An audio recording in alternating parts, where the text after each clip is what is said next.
연이어 터진 여동생들의 스캔들에 크게 분노한 이 성종. 이런 상황 속에서 천추태후는요, 당연히 오빠 성종의 눈치를 보면서 조용히 지낼 수밖에 없었습니다. 오빠 성종의 화가 풀리기만을 바라면서 숨죽여 지냅니다. 그렇게 시간이 흘러 천추태후가 34살이 되던 997년. 자, 이때 그녀의 인생을 180도 뒤바꿀 만한 일이 벌어집니다. 오, 바로 천추태후의 오빠 성종이 38살의 나이로 병을 얻어 사망합니다. 자, 그렇다면 성종의 뒤를 이어 왕위에 오른 건 누구였을까요? 오, 바로 천추태후의 18살 아들 왕송이었습니다. 왕송이 드디어 고려의 제7대 왕 목종이 된 순간입니다. 와. 선생님, 성종은 왜 갑자기 천추태후의 아들을 후계자로 삼은 거예요? 뭔가 예측되는 게 있지 않으십니까? 있어요. 뭐예요? 아들을 못 낳아. 네. 그렇죠. 자, 그래서 우선 그렇구나. 성종에게 대를 이을 아들이 없었던 점이 가장 큽니다. 아, 그리고요, 경종이 갑작스럽게 사망하면서 이 왕송을 대신해서 자신이 왕에 오른 겁니다, 지금. 그러니까 이때 조카에게 빚을 졌던 점도 바로 이 성종의 선택에 영향을 미치지 않았을까라는 생각이 드는 거죠. 와. 자, 이렇게 천추태후는요, 5대 왕 경종의 아내, 고려의 제6대 왕 성종의 여동생, 그리고 비로소 이때 고려의 제7대 왕 목종의 어머니 태후가 된 겁니다.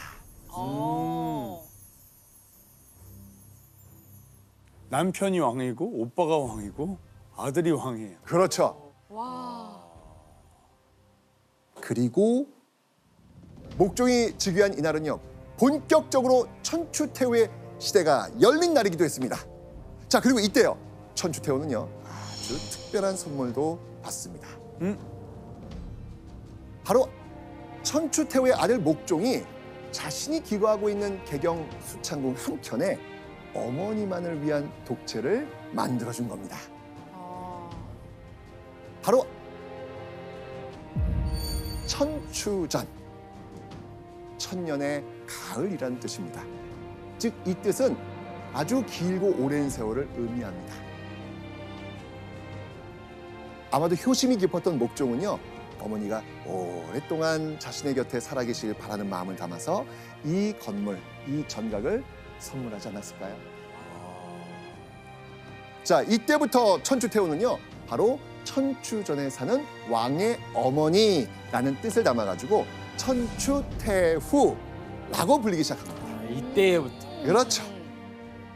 자, 이렇게 아들 목종에게 천추전까지 선물 받은 천추태후.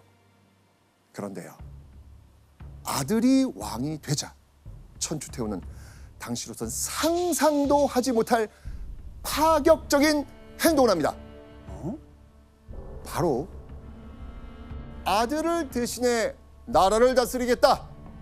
즉, 섭정을 하겠다는 것이었죠. 그렇다면 천추태후의 섭정은 왜 충격적인 선언이었을까요? 왜냐하면 목종이 즉위할 당시 나이가 몇 살? 18살이었잖아요. 고려시대는요, 16살 이상이면 성인입니다. 그러니까 목종은 이미 성인이기 때문에 천추태후의 섭정이 필요한 나이가 아니다. 아닌 겁니다. 교수님, 그 목종이나 신하들이 섭정을 반대하진 않았나요? 성인이 된 아들을 대신해서 천추태후가 섭정을 하겠다라고 했을 때 목종이나 신하들이 특별히 반대를 했다는 기록은 찾아지지가 않습니다. 그래서 이것을 근거로 해서 당시 목종의 정치적인 능력이나 성품이 신통치 않았다라고 설명을 하기도 하고요. 또 정치적 상황들이 작용을 해서 천추태후가 섭정을 하게 된 것이 아닐까 추정을 하기도 합니다. 자, 이건요, 고려 역사상 최초의 일이었습니다. 최초예요. 바야흐로 고려에 전례 없었던 태후의 시대, 천추태후의 시대가 열린 겁니다. 자, 그렇게 아들 목종을 앞세워 고려 최초로 왕의 어머니로서 정치 전면에 나선 천추태후. 그런데요, 이렇게 권력을 쥔 천추태후의 눈은 궁궐 밖을 향하고 있었습니다. 천추태후가 궁 밖에서 찾은 인물이 한 명 있었습니다. 누구였을까요? 그 밖에 서는 인물이요? 바로 김치향이었습니다. 분명한다고? 이 둘의 사랑은 찐사랑이었습니다. 찐이야, 찐. 네. 몇 년의 시간이 지났지만 천추태후는 읍에 가 있었던 김치향을 잊지 않고 있었던 겁니다. 와. 천추태후는요, 섭정을 시작하자마자 먼저 김치향부터 사면시킵니다. 와. 사랑하는 연인의 죄를 없애고 유배지에서 벗어날 수 있게 한 거죠. 자, 그런데 유배지에서 돌아왔다고 해서 이 천추태후가 마음 놓고 자신의 사랑하는 김치향을 만날 수는 있었을까요? 김치향이 어쨌든 왕족도 아니니까 지금 신분에서는 더더욱 옛날처럼 안 되죠. 맞습니다. 김치향을 만나는 것 자체만으로 또다시 눈총을 받을 게 뻔합니다. 그래서 천추태후는 이번에도 언제라도 김치향을 만날 수 있는 한 가지 방법을 생각해냅니다. 그 방법은 무엇이었을까요? 자, 먼저 맨 처음 사랑을 할 때는 김치향을 어떻게 시켰죠? 스님. 네. 자, 이번엔 김치향에게 관직을 줘서 궁으로 불러들이려는 계획을 시행합니다. 와. 자, 김치향이 가장 먼저 일했던 곳은요, 궁중 의례를 담당하는 한문이라는 기관의 말단 관직이었습니다. 더 나은 벼슬을 줄 수가 없었네. 다른 사람들의 눈도 있고 해서. 궁준님 옆에 있을 수만 있다면 이마저도 제겐 과분하죠. 이제 천추태후는 언제든지 김치향을 만날 수 있게 됐습니다.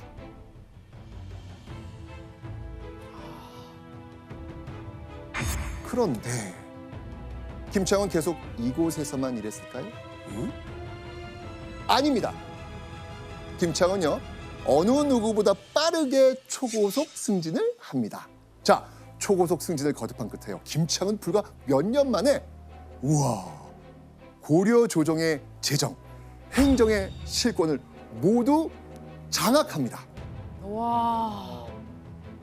즉 김치향이 천추태후의 비선 실세가 된 겁니다. 교수님, 근데 아무리 사랑하고 만나고 싶었다고 해도 관직까지 주는 거는 좀 심한 거 아닌가요? 네, 아무래도 천추태후로서는 연인을 곁에 두고 싶었을 텐데 여기에 더해서 섭정을 시작하면서 뭔가 자기 세력을 확보하고자 하는 정치적인 판단도 있었을 것입니다. 그래서 가장 믿을 만한 사람이 김치향에게 관직과 정치적인 힘을 준 것이라고 볼 수 있죠. 자, 이렇게 비선 실세가 된 김치향, 자신의 권세를 마음껏 자랑합니다. 와. 김치향은요, 궁 근처에 무려 300여 칸에 이르는 대규모 저택을 짓습니다. 그리고는요, 정자, 정원, 연못을 막 아름답고 화려하게 조성합니다.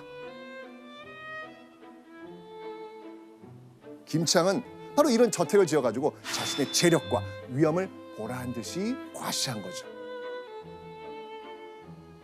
아하. 그럼 안 되는 거 아니에요? 권력이나 이 돈이 갑자기 생기면 나를 무시했던 사람들한테 보답해서라도 막 왜 내가 이 사람들 했다 이렇게 하는 거죠. 아휴. 그렇죠. 이후 김치향은요, 천추태후의 처소인 천추전과 화려하게 지은 자신의 저택을 오가면서 바쁜 날들을 보냅니다. 자, 호의호식하면서 자신들의 세력을 키워나가던 천추태후와 김치양. 그런데요, 천추태후에겐 고민이 하나 있었습니다. 어떤 고민이었을까요? 지금 뭐 다 얻었는데 고민이. 바로 자신의 아들 목종에게 보통 아들이 생기지 않는 겁니다. 그렇죠? 왜? 자, 이대로 목종에게 후사가 생기지 않는다면 가만히 있어보자 이거. 다음 왕위를 이을 만한 사람은 또 누가 될까요? 바로 여동생 헌정왕과 낳은 아들 대량원군 왕순이었습니다. 자, 왕순은요 불륜으로 태어나긴 했지만 아버지와 어머니 모두 태조 왕건의 후손입니다.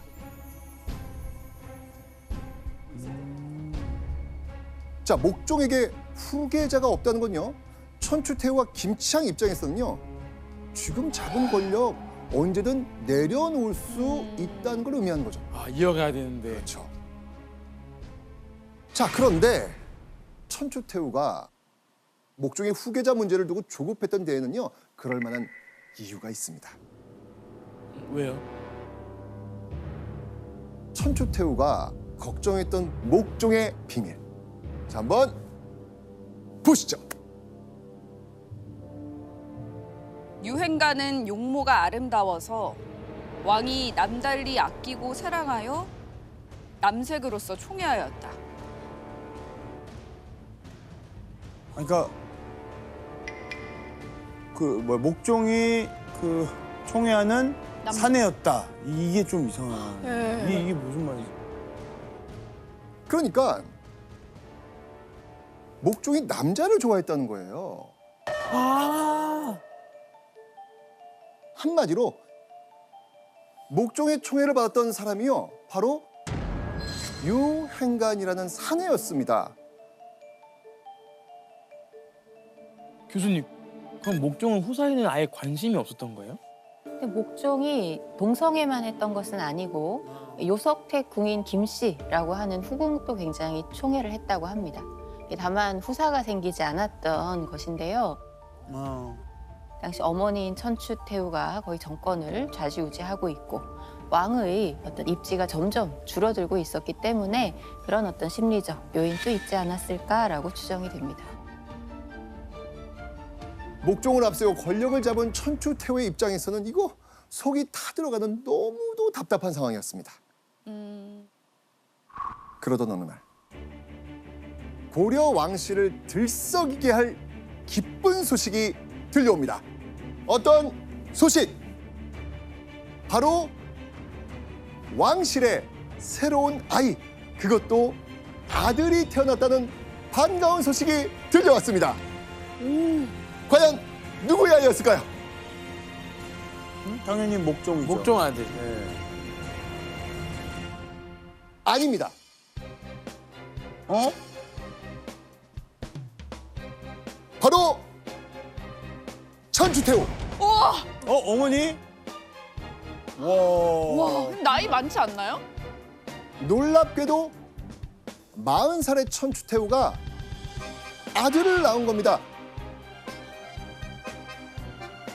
아니, 천추태후, 잠깐만. 잠깐만. 그러니까 아들이 못하는 거를 내가 나서겠다. 자, 그렇다면 그 아이의 아버지는 누굴까요? 김치양. 맞습니다. 그녀의 연인이었던 김치양. 24살이 된 목종에게 아버지가 다른 형제가 생겨난 겁니다. 와. 자, 그런데 아들이 태어나자 천추태후는요 당시로선 상상조차 어려운 결심을 합니다. 바로 목종에게 후사가 없으니 이 아이를 목종의 후계자로 만들어야겠다. 자, 지금까지는 아버지가 태조 왕건의 후손일 때 왕위를 이어받았습니다. 하지만 이 김치양은 태조 왕건의 후손이 아닙니다. 그럼에도 불구하고 천추태후는 전례 없는 어마어마한 일에 도전하려 했던 것이죠. 교수님, 김치양은 왕족이 아닌데 그 아이가 대를 이을 수가 있어요? 불가능하지는 않았을 것 같아요. 왜냐하면 이 아이는 왕족인 천추태후의 아이이기도 했기 때문에 그런 것인데요. 그렇기는 하지만 국왕이나 신료들의 입장에서는 어쨌든 이 왕위가 다른 성씨로 넘어가는 것은 경계해야 할 그러한 사안이었다고 할 수가 있습니다. 와. 자신들이 낳은 아들을 목종이 후계자로 책봉을 받았던 천추태후와 김치양. 자, 그렇다면 이때 천추태후가 해결해야 할 인물이 있습니다. 누구겠습니까? 설마? 자기 여동생의 아들? 그렇죠. 바로 부모가 모두 태조 왕건의 후손인 자신의 조카 대량원군 왕순이었습니다. 아, 맞네. 와. 자, 조카한테 왕위 후계자 자리를 빼앗길 수 없다고 생각한 천추태후. 엄청난 결심을 합니다. 바로 12살 된 자신의 조카 대량원군을요, 궁 밖으로 쫓아내기로 한 겁니다. 근데 이게 참 천추태후가 자기가 당했던 거를 똑같이 그렇게 하네요. 그렇죠. 하지만 그냥 쫓아낼 수는 없죠. 명분이 있어야죠. 아이, 그럼요. 아니, 신하들이 다 보고 있잖아요. 섭정을 하고 있잖아요. 네. 그렇기 때문에 굉장히 좋은 걸 포장했을 것 같아요. 비슷했어요. 천추태후는요, 자신의 조카 대량원군 왕순의 머리를 깎아 승려로 만듭니다. 그리고 궁 밖에 있는 절로 쫓아내버립니다. 천추태후는요, 대량원군 왕순을 승려로 만들어서 후계자가 될 수 있는 가능성을 남겨두고 싶지 않았던 겁니다. 무서운 사람이구만. 그런데요, 막상 이게 또 하나밖에 없는 조카를 또 승려로 만들어서 궁 밖으로 내보낸 건 좀 마음에 걸렸나 봐요. 12살인데. 그래서 어느 날요, 이모 천추태후가 나인을 통해서 대량원군이 있는 절로요, 술과 떡을 잔뜩 차려서 보냅니다. 오.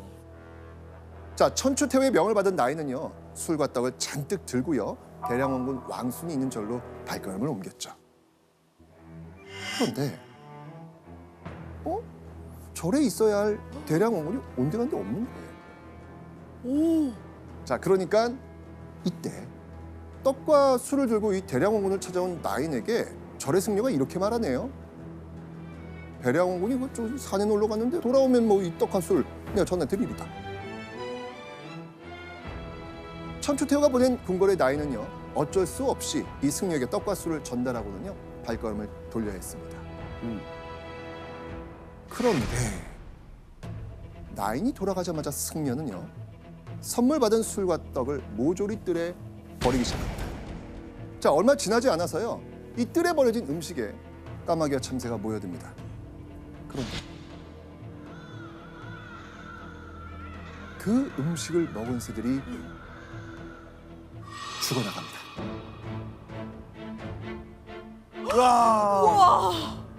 한마디로 천추태후가 자신의 조카 대량원군 왕순을 절로 쫓아낸 것도 모자라 음식에 독을 타서 죽이려 했던 겁니다.